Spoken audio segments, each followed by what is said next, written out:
Pada video kali ini, saya akan berikan tutorial untuk belajar mengemudi pada mobil Matic tingkat pemula. Jadi, ini saya asumsikan kalau teman-teman tuh belum pernah belajar sama sekali atau masih nol. Nah, karena ini materinya sangat penting, jadi saya minta kepada teman-teman tolong disimak dan ditonton sampai dengan selesai. Jangan sampai ada yang terlewatkan. Karena untuk bisa mengemudi dengan mahir dan profesional dibutuhkan pengetahuan dasar dan teori yang cukup. Oke, nah pada kali ini kita akan bahas untuk fitur-fitur apa yang ada di dalam mobil dan apa fungsinya. Ya, kita pelajarin satu-satu. Ayo.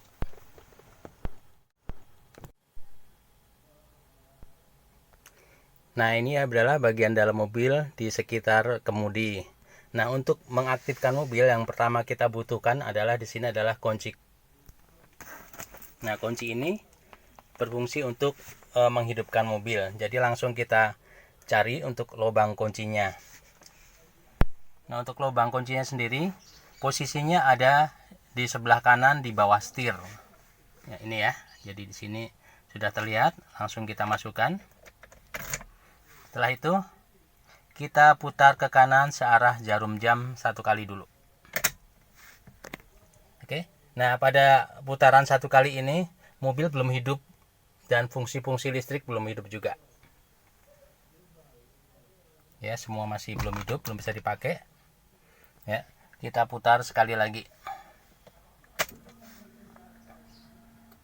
Nah, pada putaran kedua ini mesin masih belum hidup juga, tetapi fungsi-fungsi listrik sudah hidup. Ya, di sini pada indikator di dashboard depan sudah terlihat hidup semua. Musik juga sudah bisa dihidupkan di sini, dan power window juga sudah bisa berfungsi. Nah, bisa. Kemudian untuk mirror, pengatur spion juga sudah bisa digunakan. Ya, kemudian kita lanjut lagi, kita putar sekali lagi.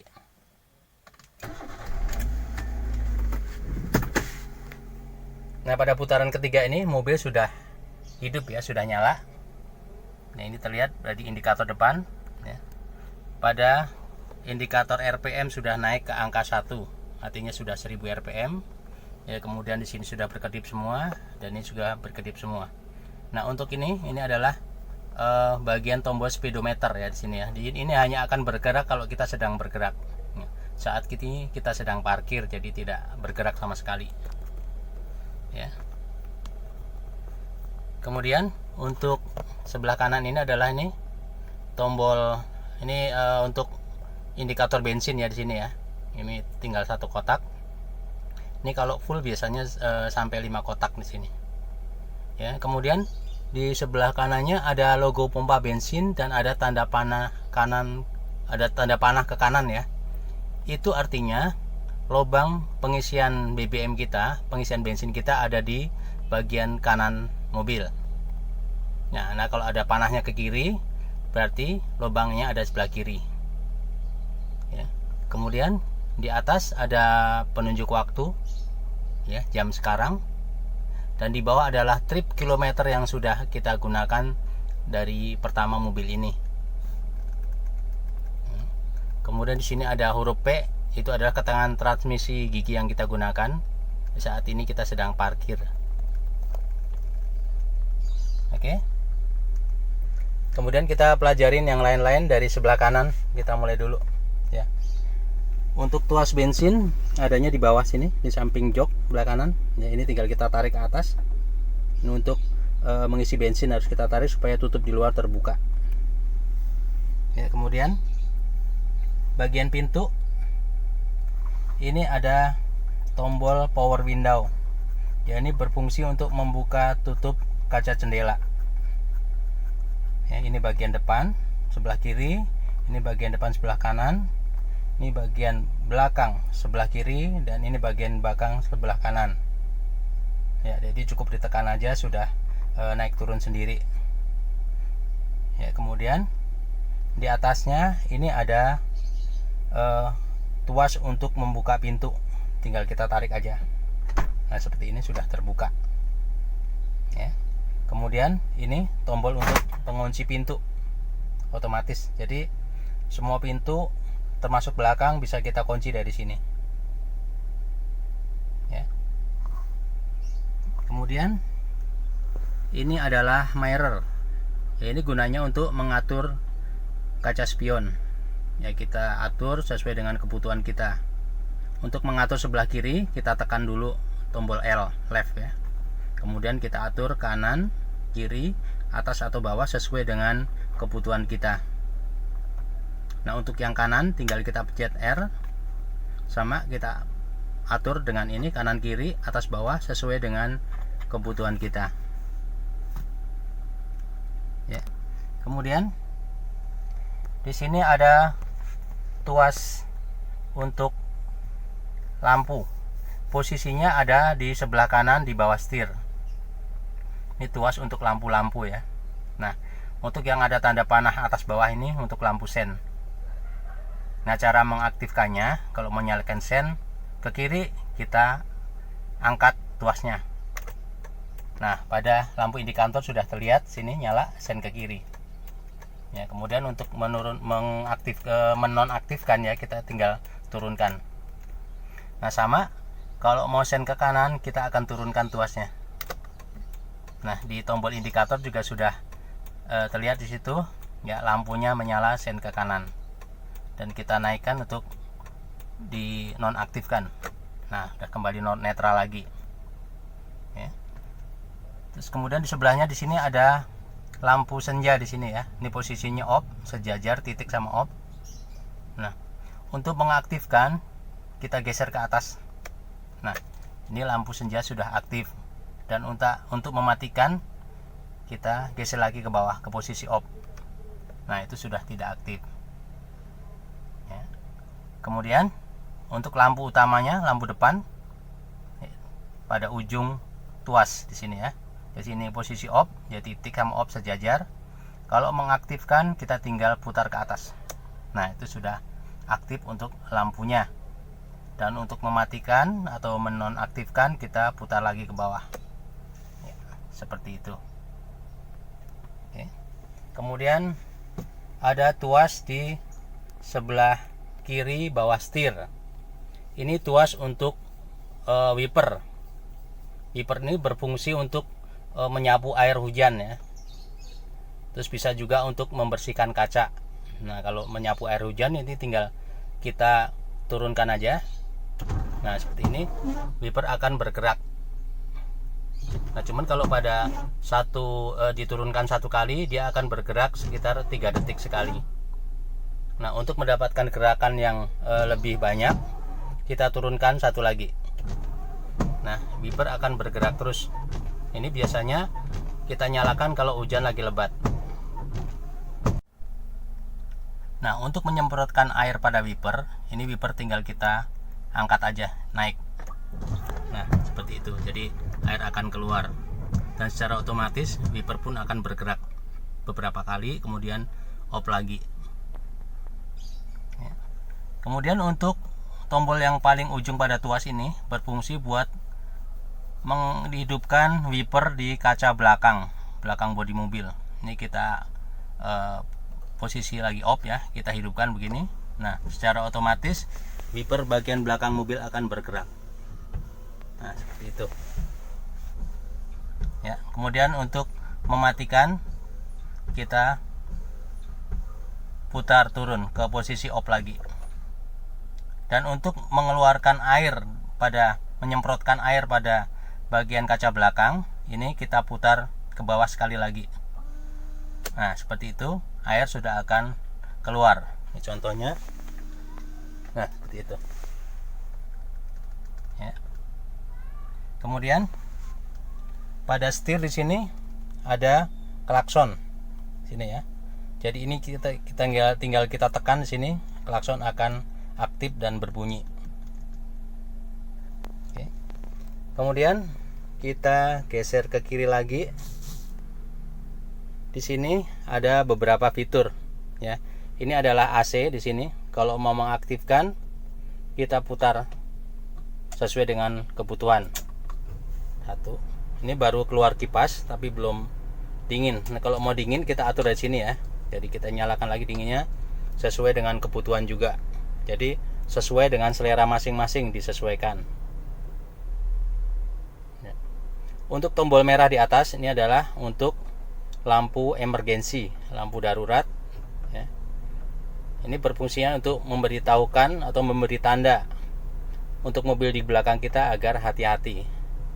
Nah, ini kalau kita tekan di sini, maka secara otomatis pada indikator di dashboard depan akan nyala seperti ini kanan kiri, dan lampu di luar juga nyala kanan kiri berkedip. Ya, jadi untuk memberi tanda di belakang agar hati-hati. Ya, kemudian di atasnya ini adalah untuk musik ya, ini tip kita nyalakan, ada radionya, ada paket disknya, ini ada FM AM. Ini bisa juga ditambahkan nanti, untuk tambahnya bisa pakai dengan flash disk. Ya, kemudian fitur di atas ini adalah ini lubang untuk keluar AC-nya, hava AC di sini. Ya, ini bisa kita setel, kita arahkan kemana kita suka. Sebelah kiri juga ada, kanan ada, dan bagian belakang juga ada. Ya, kemudian kita pindah pada hal yang paling penting di sini. Ini adalah tuas untuk gigi transmisi. Nah, kebetulan yang kita gunakan sekarang adalah mobil matic. Ya, jadi sedikit beda sama manual, tapi untuk pada penjelasan dasar fitur-fiturnya sama. Cuman teknik operasional untuk giginya aja yang berbeda. Mobil matic lebih simple. Ya, di sini ada posisi kita di parkir, makan P. Ini R untuk mundur, N untuk berhenti sebentar atau netral ya. Untuk berhenti tidak lama ini N. Kemudian D3 ini untuk jalanan datar ya. D2 ini untuk kita mau mendahului, ini sebaiknya kita pasang D2. Kemudian L kalau kita ketemu dengan tanjakan yang cukup terjal yang membutuhkan tenaga, kita akan pasang di L ya. Kita bergerak mundur lagi, di sini ada handrem ya. Cara menggunakan handrem ini ya. Ini posisi terpasang ya. Jadi kalau kita mau turunkan, ini kita pegang, kemudian jari jempol kita menekan pada tombol ini. Nah, setelah sudah masuk kita turunkan. Udah, ini posisi netral. Kalau kita mau masang lagi, kita nggak perlu mencet tombol ini, tapi langsung kita angkat seperti ini. Oke. Kemudian kita pindah ke bagian yang penting, bagian pedal di sini ya. Nah, untuk mobil matic ini pedalnya cuma ada dua, yaitu ada sebelah kanan ada gas dan sebelah kiri ada rem. Dan ini dioperasikan dengan satu kaki yang sebelah kanan. Jadi diinjak seperti ini secara bergantian. Ini untuk gas, ini untuk rem. Gas, rem, gas, rem. Untuk kaki kiri cukup standby. Ya, jadi tidak boleh kaki kiri untuk menginjak rem. Jadi dua-duanya dioperasikan oleh kaki kanan.